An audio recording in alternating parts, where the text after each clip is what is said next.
El uso de imágenes en la adoración.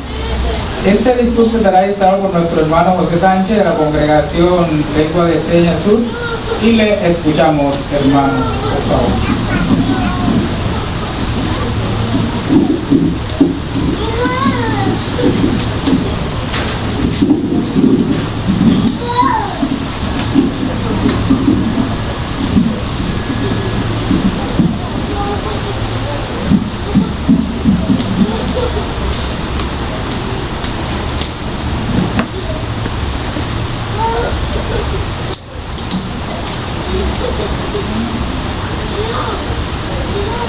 ¿Alguna vez había escuchado estas palabras? Reina de los cielos, Santa Madre,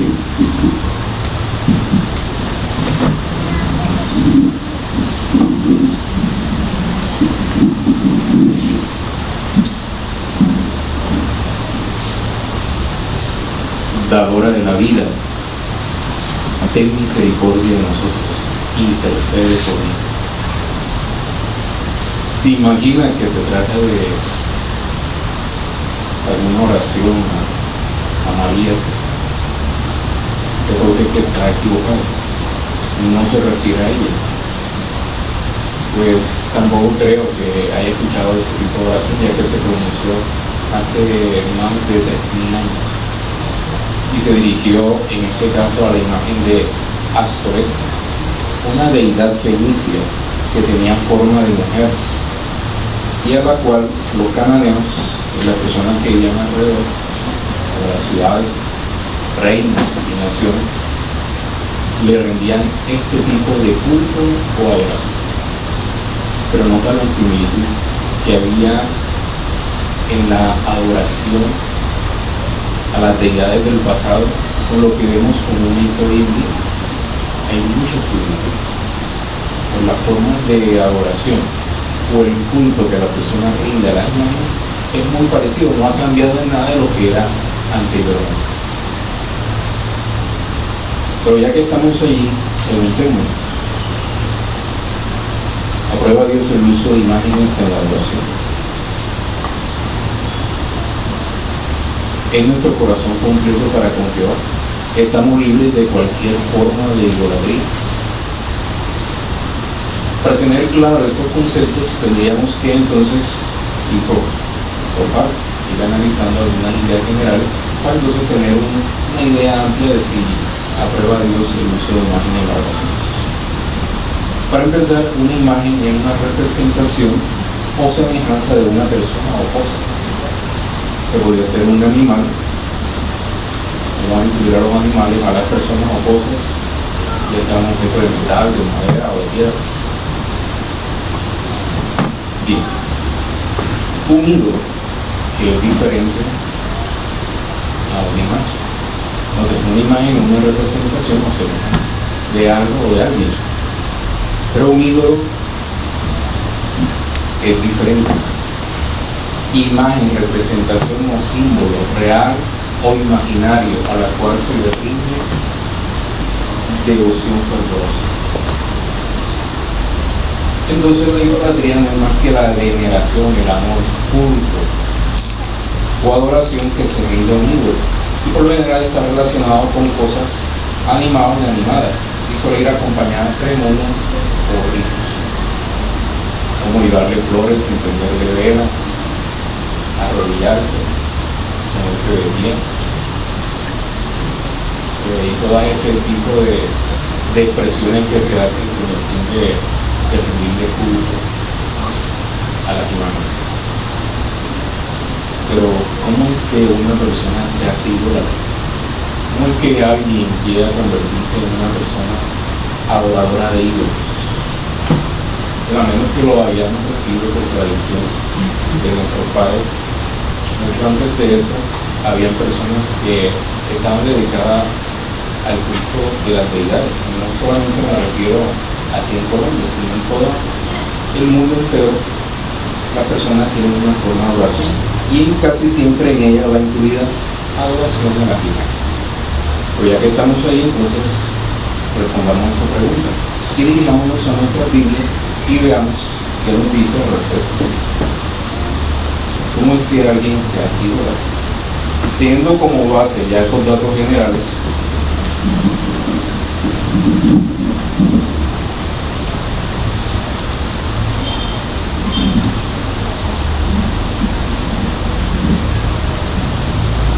entonces vamos a responder esa pregunta.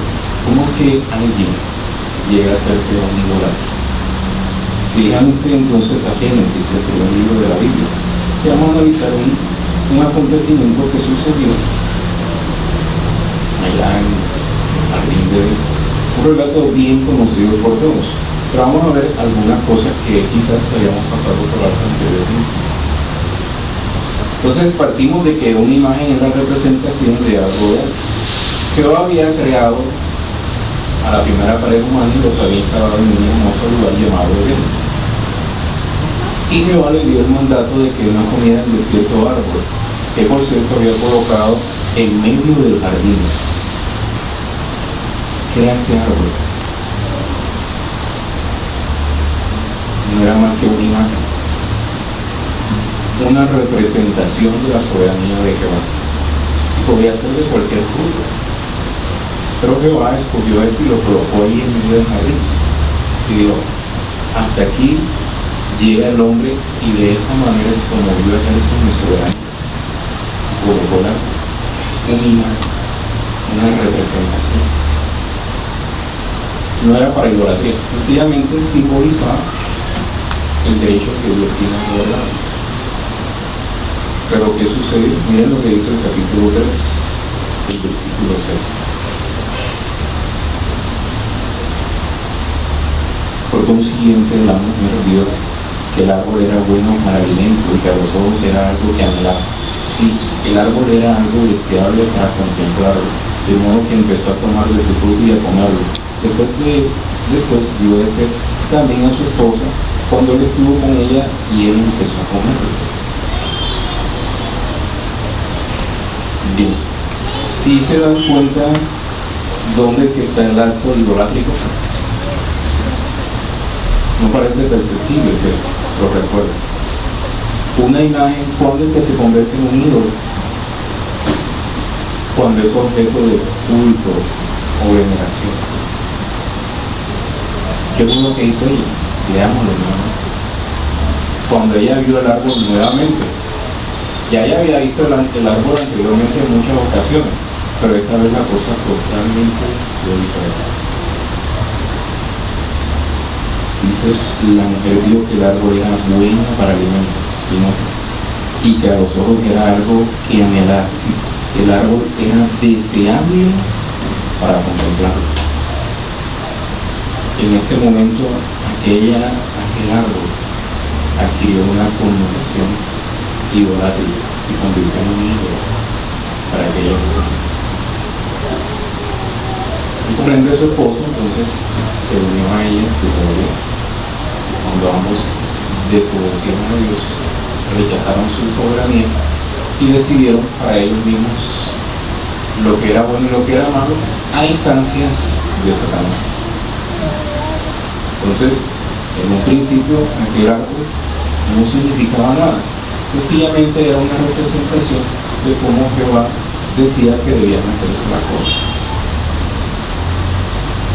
Pero adquirió, fíjense, cómo se trastocó la situación y ahora empezó a adquirir un sentido idolátrico. Entonces, la idolatría empieza en el corazón nada más que por un deseo.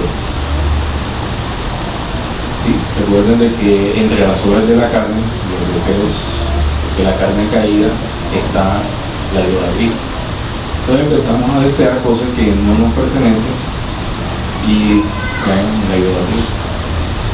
Esto que se parece mucho a la codicia.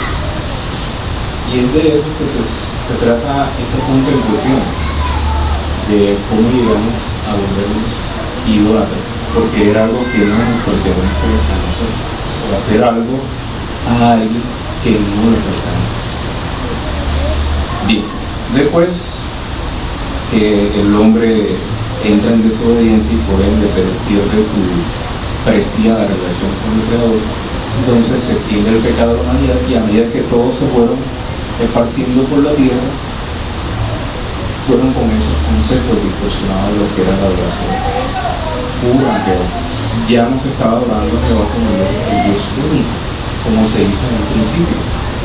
Ahora, estos primera pareja parten con sus propias ideas y más adelante, en la medida que iban teniendo hijos, ellos fueron adquiriendo sus propias creencias de lo que debía hacerse para adorar a Dios.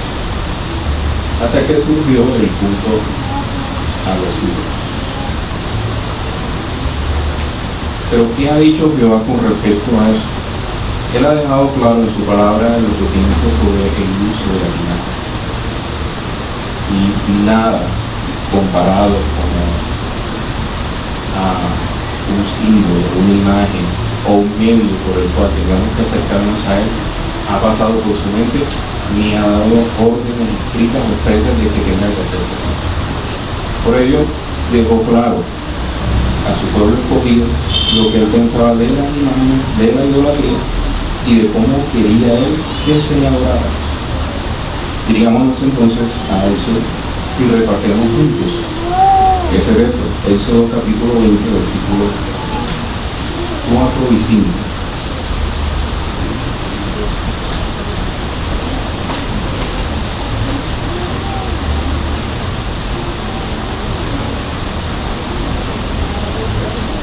Si ya lo tienen, dice así: no debes hacerte una imagen tallada de una forma parecida a cosa alguna que esté en los cielos arriba, o que esté en la tierra debajo, o que esté en las aguas debajo de la tierra. No debes inclinarte ante ellas ni ser inducido a servirlas, porque yo, Jehová tu Dios, soy un Dios que exige devoción exclusiva, que trae castigo por el error de padres sobre ellos, sobre la tercera generación y sobre la cuarta generación en el caso de los pecadores. Claro, el texto es clarísimo con relación a lo que Jehová exige sobre su adoración. Él no va a compartir su adoración con nada ni con nadie. Por eso dice aquí claramente que exige. O sea, que no es algo que quede como opcional. Él exige devoción exclusiva de todos aquellos que desean ser sus adoradores, por supuesto.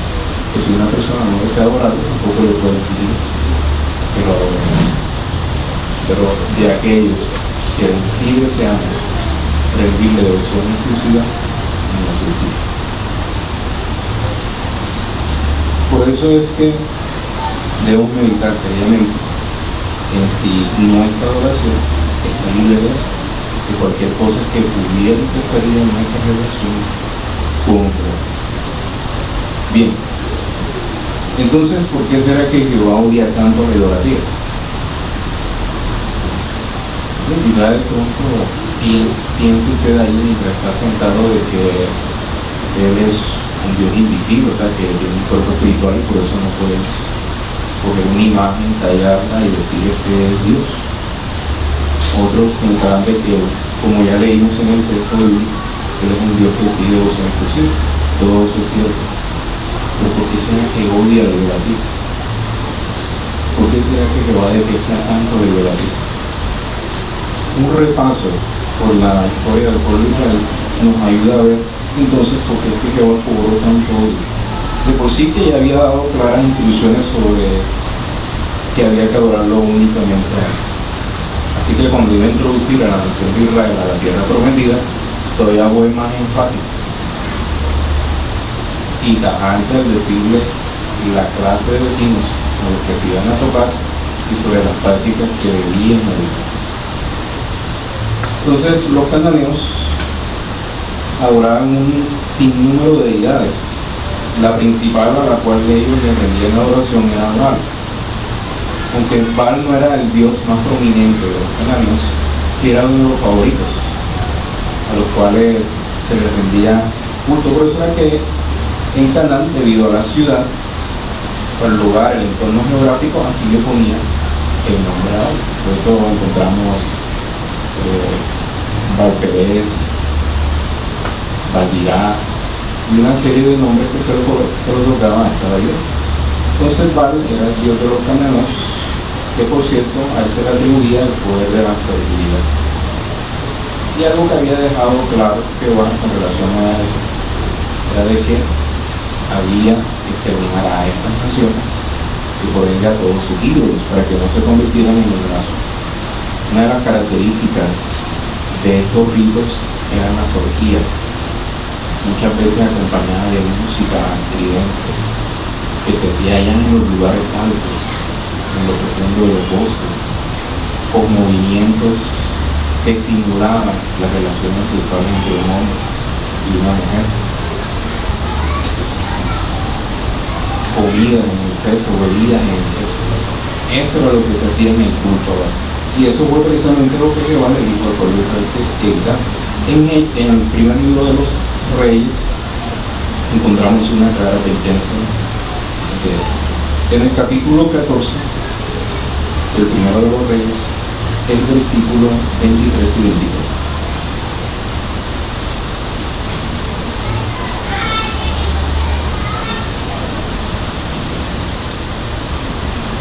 El primero de los Reyes, capítulo 14, versículo 23 y 24. Si lo tienen, miren cómo menciona Jehová. Y ellos también siguieron edificándose en lugares altos y columnas sagradas y postes sagrados sobre toda colina alta y debajo de todo árbol frondoso. Y hasta el prostituto del templo se hallaba en el país. Actuaron conforme a todas las cosas detestables de las naciones que Jehová había expulsado delante de los hijos de Israel. Piensen cómo copiaron este estilo de adoración, pensando que podía de alguna manera trocar la adoración pura y limpia con algo semejante como esto: edificar columnas y postes sagrados en las montañas, en lo profundo del bosque, acompañado por música y bailes eróticos, orgías y todas estas hazañas que describe la Biblia que practicó el pueblo. Es diferente de lo que vemos hoy en día. ¿Cómo son los puntos idolátricos de las personas de hoy en día?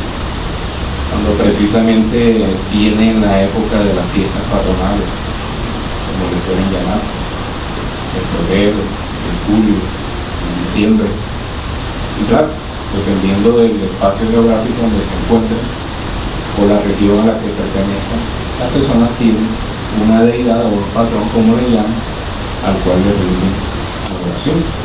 Entonces, por lo general, esto va acompañado de música fuerte, bailes eróticos, comidas en exceso y partidas de oro. ¿Cierto que sí? Ha cambiado la situación. Como había dicho, si uno se pone a meditar en esto, se da cuenta que no es mucha la diferencia en lo que sucedía en el pasado hace unos 4.000 años con lo que ocurre hoy. No ha cambiado. La única cosa es que se han modernizado con el paso del tiempo. Se han añadido uno que otro detalle, pero en el fondo sigue siendo lo mismo. Y eso ocurrió con la nación de Israel.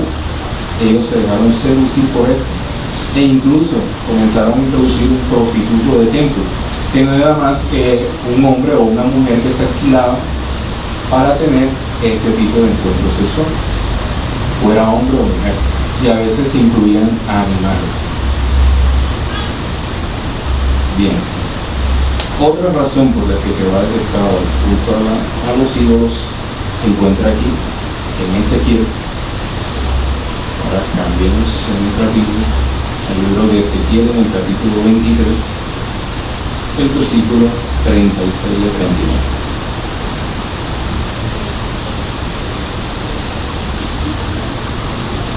Jehová había enviado a su profeta Ezequiel a darle una clara advertencia a su pueblo de Israel y a Judá. Recuerden que para ese entonces la nación se había dividido. Estaba el reino de Judá y el reino del norte, que estaba compuesta por las tribus restantes que se dividieron después de lo que ocurrió en los días de Salomón. Entonces, en una profecía, Jehová le dice a Ezequiel que menciona, dirigiéndose a Israel, y Judá como Olá y Oliva, dice el versículo 37 hasta el 39 del capítulo 23 de Ezequiel. Porque han cometido adulterio y hay sangre en sus manos, y con sus ídolos estercolizos han cometido adulterio, y además de eso sus hijos que habían dado a luz para mí los hicieron pasar por el fuego, a ellos como alimento. Lo que es más, esto es lo que me han hecho: han contaminado mi santuario en aquel día, y mis sábados han profanado.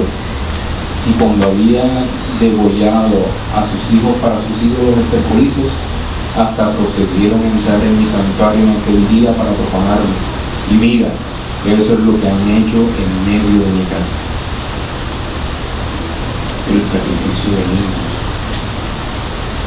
Y eso era lo que acostumbraba el pueblo de Israel y de Judá, a instancia, claro, de los reyes inicuos que gobernaron en esos periodos. Ellos sedujeron al pueblo para que adoptaran esta práctica común en la nación cananea, la de asesinar niños, infantes. Los pasaban por el fuego o los degollaban. Eso es lo que acostumbraban a hacer. Llegaron a tal punto que incluso introdujeron esta práctica en el templo. Algo que va desde el derramamiento de sangre inocente. ¿Ha cambiado la situación? ¿Cuántas madres, cuántos padres, cuántas esposas? Bueno, vamos a mencionar padres inicialmente. ¿Cuántos padres no han perdido a sus hijos en el Dios de la guerra?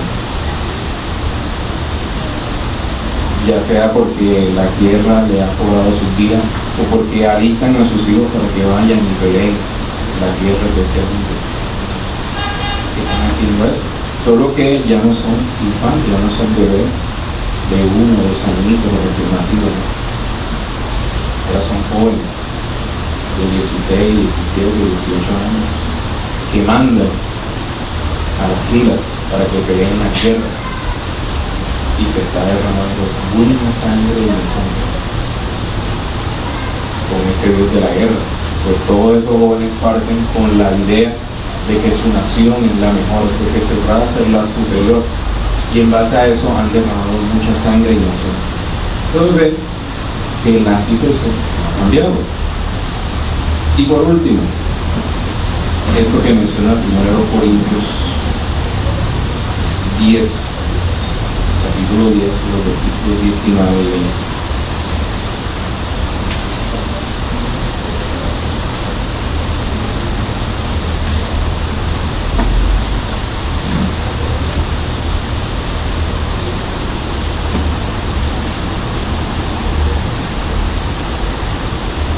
Primera carta a los Corintios, capítulo 10, versículos 19 y 20.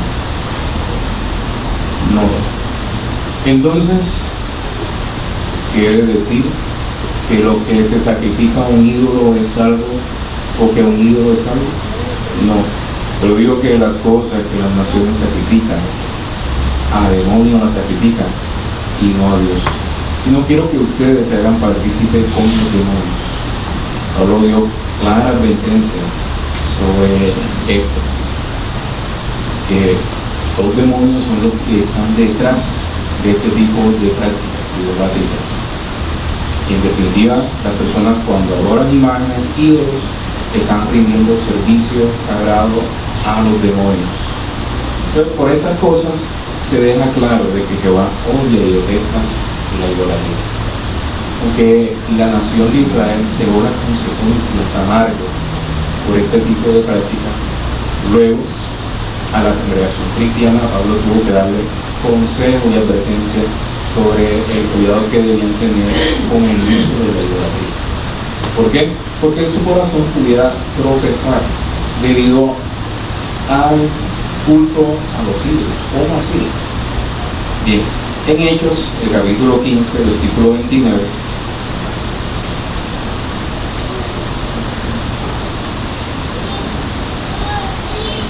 el cuerpo gobernante dio clara instrucción sobre cómo debíamos ser diferentes con relación a las naciones. Por eso aquí en el capítulo 15, versículo 29, se dejó estas instrucciones. Hechos 15, 29. Que sigan ateniéndose a cosas sacrificadas a ídolos y de sangre y de cosas estranguladas y de fornicación. Si se guardan cuidadosamente de estas cosas, prosperarán. Buenas salud ustedes. Pablo había dicho claramente con instrucción del cuerpo gobernante que había que cuidarse de los sacrificados a ídolos. En el primer siglo existía una práctica bastante extendida, y es que se sacrificaba un animal que se dedicaba a un dios en particular, y parte de esa carne la consumían los oferentes a ídolos, y parte de esa carne que no se iba a consumir era llevada al mercado público, y en ese mercado público entonces se departía o se vendía, se negociaba con esta carne. Pero algunos estaban tropezando a causa de esto. Aquella situación estaba haciendo que prontamente aquello se transformara o se convirtiera en un lazo que los estaba conduciendo a la idolatría. Díganse en sus Biblias y veamos qué era lo que estaba ocurriendo. En el capítulo 8 de 1 Corintios, ¿qué era lo que ellos decían? Bueno, ellos se jactaban y decían lo siguiente. Capítulo 8, versículo 4. Ahora bien, respecto al comer alimentos ofrecidos a ídolos, sabemos que un ídolo no hay nada en el mundo y que no hay más que un solo Dios. Ellos tenían la confianza esa, de que, bueno, los ídolos no son nada. Por eso Pablo se lo estaba recordando. O sea, es entendible eso, los ídolos no son nada. Sin embargo, miren lo que dice el versículo 7. No obstante, no hay este conocimiento en todos, sino que algunos, estando hasta ahora acostumbrados al ídolo, comen alimento como algo sacrificado al ídolo, y su conciencia se contamina. Aquello se había convertido en un lazo que lo estaba conduciendo a la idolatría. Por eso tenemos que examinar nuestra forma de oración, para que esta no esté contaminada con ningún tipo de idolatría. Por último, el apóstol Pablo da este consejo en el versículo 9. Pero sigan vigilando que esta autoridad suya no llegue a ser de algún modo tropiezo para los que son débiles. Algunos estaban insistiendo en que esa era una cuestión de conciencia, que mi conciencia me lo permite. Ese llama a ese punto de pensar de que ciertas cosas mi conciencia no las permite, pero no, recuerden que no podemos ser causa de tropiezo, tal como dice el versículo 10. Entonces, debemos leer las Escrituras, prepararnos muy bien las lecturas. Debemos asegurarnos de las cosas, tal como dice Filipenses, para no caer en la idolatría. Anteriormente habían algunos símbolos que guardaban estrecha relación con la idolatría. Creo que en este tiempo no. Como hay cosas que hoy en día son objeto de idolatría, tal como lo eran en el pasado. Pero miremos uno de estos símbolos.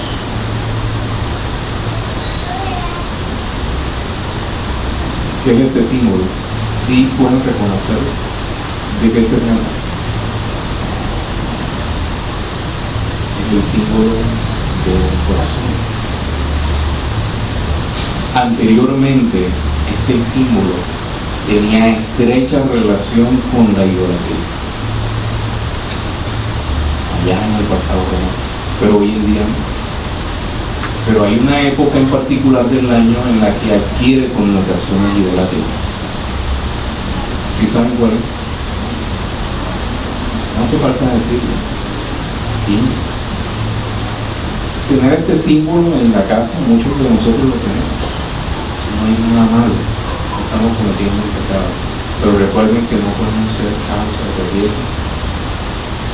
Si en una época o un día en particular, cuando adquiere connotaciones idolátricas, entonces comenzamos a repartir este símbolo.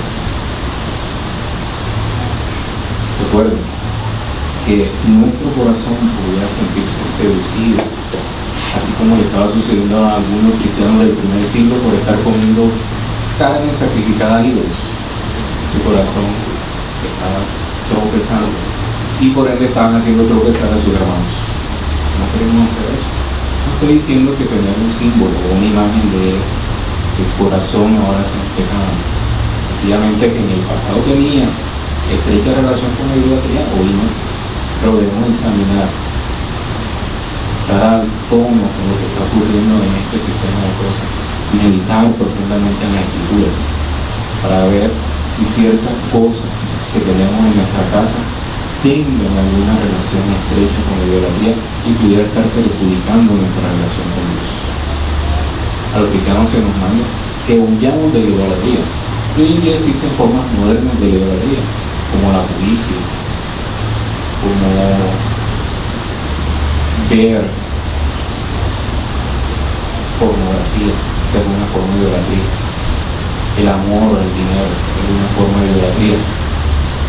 Las celebridades a las cuales se les rinde culto, en algún momento determinado pueden convertirse en nuestros dioses. Así que debemos tener cuidado con eso. Queremos adorar a Dios como es la prueba, con un corazón limpio, completo, que lo adore a Él. Tal como hemos aprendido en la Escritura y como estuve mencionando en el cántico. Si así lo hacemos, tenemos bendiciones ahora y en el futuro.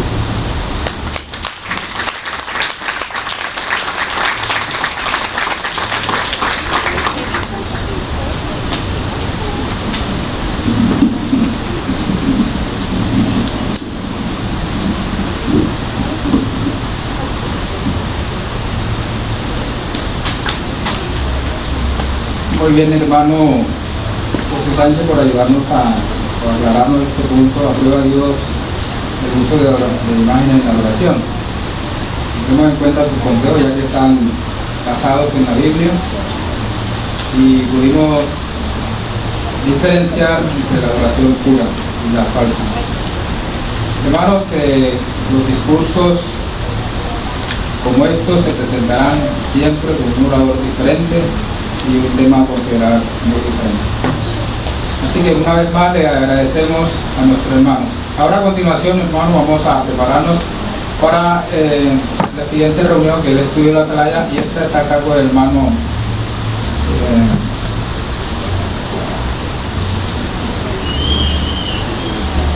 nuestro hermano Vidal Julio. Por favor, hermano.